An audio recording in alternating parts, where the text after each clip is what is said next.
নমস্কার বন্ধুরা, কণিকাস কিচেনে আপনাদের সবাইকে অনেক অনেক স্বাগত জানাচ্ছি।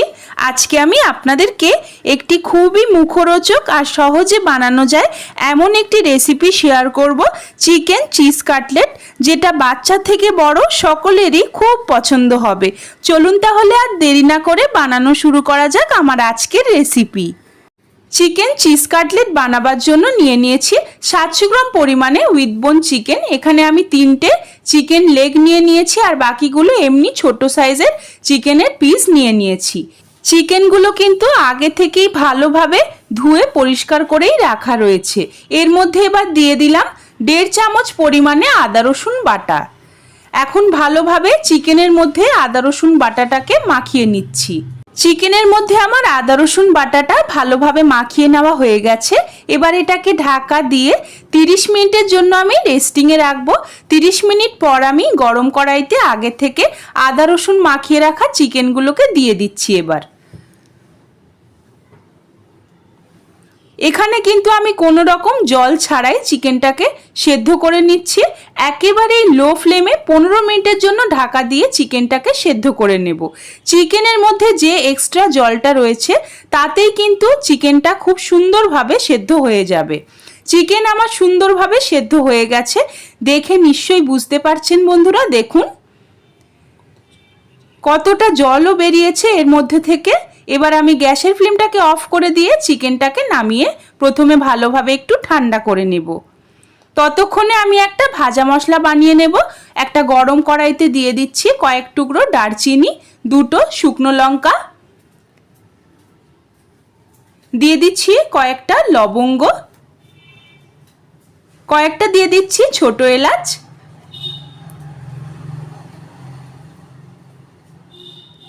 1 চা চামচ পরিমাণে দিয়ে দিলাম গোটা ধনে, 1 চা চামচ পরিমাণে দিয়ে দিচ্ছি মৌরি, 1 চা চামচ পরিমাণে দিয়ে দিচ্ছি গোটা জিরে। এখন মিডিয়াম টু লো ফ্লেমে নেড়ে চেড়ে মশলাগুলোকে ড্রাই রোস্ট করে নেব। মশলা থেকে দেখবেন যখন সুন্দর একটা গন্ধ বেরোতে শুরু করবে তখনই গ্যাসের ফ্লেমটাকে অফ করে নিয়ে নামিয়ে নিতে হবে। মশলা আমার ভেজে নেওয়া হয়ে গেছে। এবার আমি নামিয়ে প্রথমে ভালোভাবে ঠান্ডা করে গুঁড়ো করে নেব। মশলা আমার ঠান্ডা করে নেওয়া হয়ে গেছে। এবার আমি মিক্সার গ্রাইন্ডার জারের মধ্যে দিয়ে দিচ্ছি। একদম মিহিভাবে একটা পাউডার আমি এবারে বানিয়ে নেব। মশলার মিহি পাউডার আমার বানিয়ে নেওয়া হয়ে গেছে। দেখুন বন্ধুরা, এবার এটাকে একটা সাইডে রেখে দিচ্ছি। ততক্ষণে চিকেনগুলোও আমাদের ভালোভাবে ঠান্ডা হয়ে গেছে। এবার আমি হাড় থেকে চিকেনগুলোকে এইভাবে ছাড়িয়ে নিচ্ছি। দেখুন বন্ধুরা কত সুন্দর চিকেনগুলো সেদ্ধ হয়েছে। এই হাড়গুলো কিন্তু আমি রেখে দেব, কাটলেটে ব্যবহার করব। যে 3টে লেগ পিসের 3টে হাড় ছিল আমি রেখে দিয়েছি আর প্রত্যেকটা চিকেন আমার ছাড়িয়ে নেওয়া হয়ে গেছে।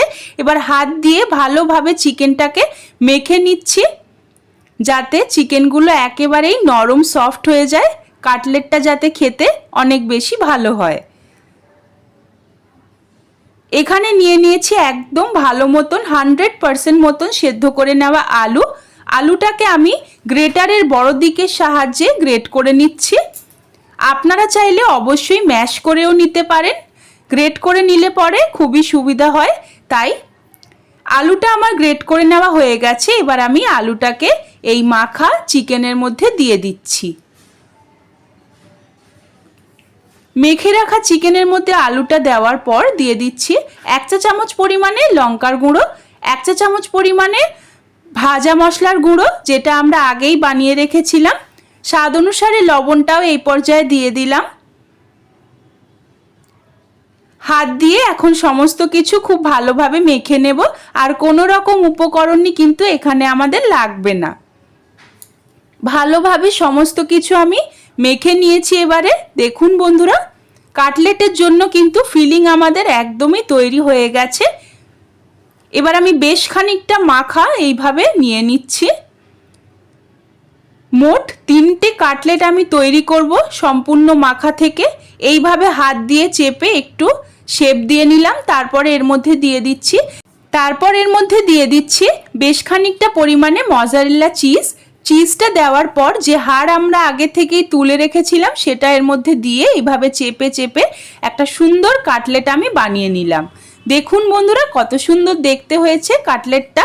আবারও একটা কাটলেট আমি আপনাদেরকে বানিয়ে দেখিয়ে দিচ্ছি। এইভাবে বেশ খানিকটা পরিমাণে চিকেনের ফিলিং নিয়ে নিলাম, তারপর হাত দিয়ে এইভাবে চেপে একটু গোলাকার বানিয়ে নিচ্ছি। এর মধ্যে এবার দিয়ে দিচ্ছি বেশ খানিকটা পরিমাণে মজারেলা চিজ। আপনারা চাইলে চিজটাকে অ্যাভয়েডও করতে পারেন, তবে চিজ দিলে কিন্তু এই কাটলেটটা খেতে খুব বেশি মজাদার হয় আর বাচ্চারাও খেতে ভীষণ পছন্দ করবে। চিজ দেওয়ার পর চিকেনের লেগ পিসের হাড়টাকে দিয়ে এইভাবে চেপে চেপে সুন্দর কাটলেটটা বানিয়ে নিলাম। দেখুন কত সুন্দর হয়েছে। আরও একটা কাটলেট আমি একই প্রসেসে বানিয়ে নেব। প্রত্যেকটা কাটলেট আমার বানিয়ে নেওয়া হয়ে গেছে। এবার এগুলোকে আমি ডিমের গোলায় কোটিং করব। তার জন্য একটা পাত্রের মধ্যে নিয়ে নিচ্ছি দুটো ডিম। এবার সামান্য পরিমাণে লবণ দিয়ে ডিমগুলোকে ভালোভাবে ফেটিয়ে নিতে হবে। একটা চামচের সাহায্যে আমি ডিমটাকে এইভাবে ফেটিয়ে নিচ্ছি। এখন ডিম আমার ফেটিয়ে নেওয়া হয়ে গেছে। এবার আমি এর মধ্যে কাটলেটটাকে কোট করে নিচ্ছি। এইভাবে ঘুরিয়ে ঘুরিয়ে কাটলেটের সব দিকে যেন ডিমের গোলাটা ভালোভাবে কোট হয়ে যায় সেদিকে একটু খেয়াল রাখতে হবে। ডিমের গোলায় কোট করার পর দিয়ে দিচ্ছি ব্রেড ক্রাম্বসের মধ্যে। ব্রেড ক্রাম্বসের মধ্যেও ভালোভাবে কাটলেটটাকে কোটিং করে নেব। দেখুন বন্ধুরা একটা কাটলেট আমি কোটিং করে নিলাম, প্রথমে ডিমের গোলার মধ্যে, তারপরে বিস্কুটের গুঁড়োর মধ্যে। আপনারা চাইলে এখানে হোমমেড বিস্কুটের গুঁড়োও ব্যবহার করতে পারেন। আমি এখানে দোকানের কেনা বিস্কুটের গুঁড়ো ব্যবহার করেছি। আবারও একটা কোট করে আপনাদের দেখিয়ে দিচ্ছি। প্রথমে ডিমের গোলার মধ্যে কোট করে নিয়ে বিস্কুটের গুঁড়োর মধ্যে ভালোভাবে কোট করে নিচ্ছি। চারিদিক যেন সমানভাবে কোটিংটা হয় সেদিকে একটু দেখতে হবে। এই কাটলেটটাও আমার কোট করে নেওয়া হয়ে গেল। প্রত্যেকটা কাটলেট আমি একই প্রসেসে কোট করেছি। কাটলেট এবারে ভাজবার জন্য একটা গরম কড়াইতে দিয়ে দিচ্ছি বেশ খানিকটা পরিমাণে সাদা তেল। যেহেতু কাটলেটগুলো ডিপ ফ্রাই হবে তাই জন্য কিন্তু সাদা তেলের পরিমাণটা একটু বেশিই দিতে হবে। প্রথমে হাই ফ্লেমে তেল খুব ভালো করে গরম করে নিয়ে কাটলেটগুলোকে ছেড়ে মিডিয়াম টু লো ফ্লেমে উল্টে পাল্টে সুন্দর করে ভেজে নেব। কাটলেটগুলো কিন্তু মিডিয়াম টু লো ফ্লেমেই ভাজবেন, হাই ফ্লেমে ভাজতে যাবেন না। আর দুটো কাটলেট আমি প্রথমে ভেজে নিচ্ছি। অনেকগুলো কাটলেট একসঙ্গে ভাজলে পরে কিন্তু একটু অসুবিধাই হয়। কাটলেট আমার সুন্দর লালচে করে ভেজে নেওয়া হয়ে গেছে, এবার আমি তুলে নিচ্ছি। আরও একটা কাটলেট আমি ওই একই প্রসেসে ভেজে নিয়েছি। দেখুন বন্ধুরা কাটলেট আমাদের একদমই তৈরি। এই কাটলেট খেতে বাচ্চা থেকে বড় সকলেরই খুব ভালো লাগবে। আশা করছি আমার আজকের এই চিকেন চিজ কাটলেটের রেসিপিটি আপনাদের সকলের ভালো লেগেছে। ভালো লাগলে প্লিজ একটি লাইক করবেন, আমার চ্যানেলকে সাবস্ক্রাইব করে আমার পাশে থাকবেন। পাশে থাকা বেল আইকনটিকেও প্রেস করে দেবেন যাতে চ্যানেলে আমি যখনই কোনো নতুন ভিডিও দেব আপনারা সবার আগে দেখতে পেয়ে যান। আমার এই ভিডিওটিকে বন্ধুদের সঙ্গে বেশি বেশি করে একটু শেয়ার করে দেবেন। আজকের মতন এই পর্যন্তই, ধন্যবাদ।